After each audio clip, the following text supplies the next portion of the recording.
So I was walking around the other day and a certain quote popped back into my head. One that has constantly revisited me in my times of need. And it goes like this.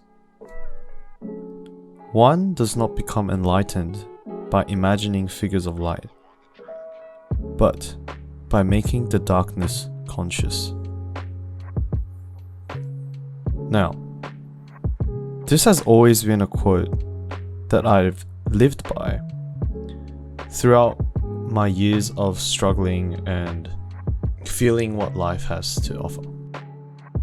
And for as long as I can remember, this quote has always seemed to creep its way back into my life, and I really don't believe that coincidence plays a hand in why that is.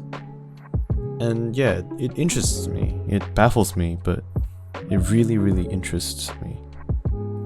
Because after all the thought that you put into trying to make your life more bearable, the only thing that's always left standing between you and where you want to be is you. Maybe a darker, more uncomfortable version of yourself.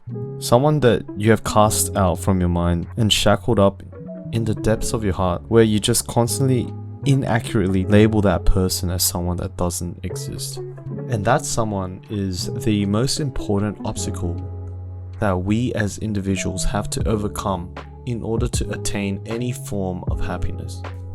And yeah, I have essentially formed my entire life around this quote. But I think a really great example of this can be seen in the character of Guts in Berserk.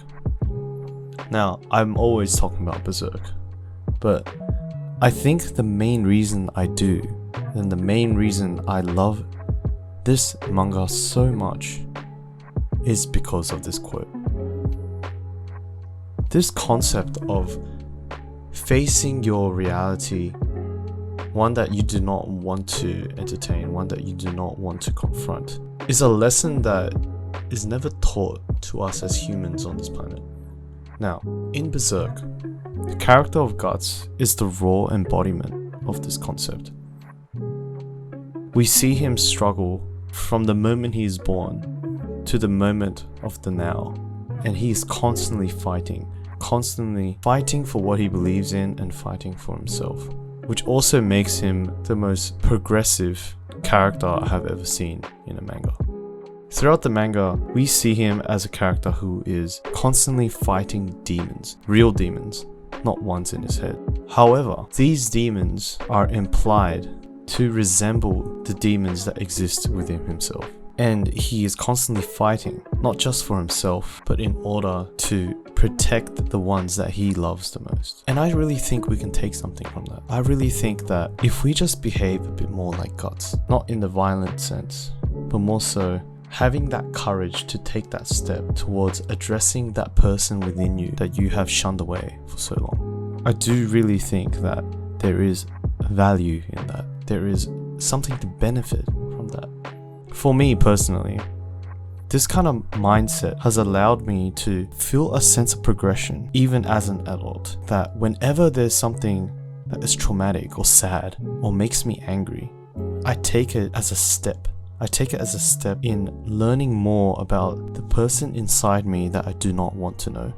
I take it as a step towards even further understanding that person that I am afraid of inside.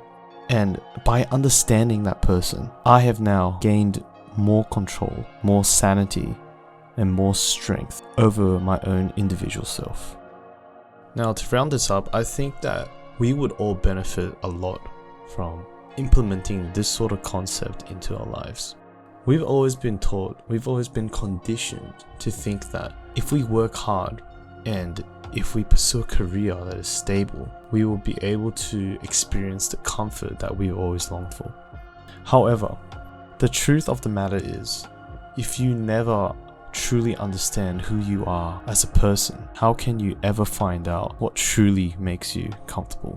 What truly makes you happy? And the only way for you to find that out is to confront that person within. Peace, guys.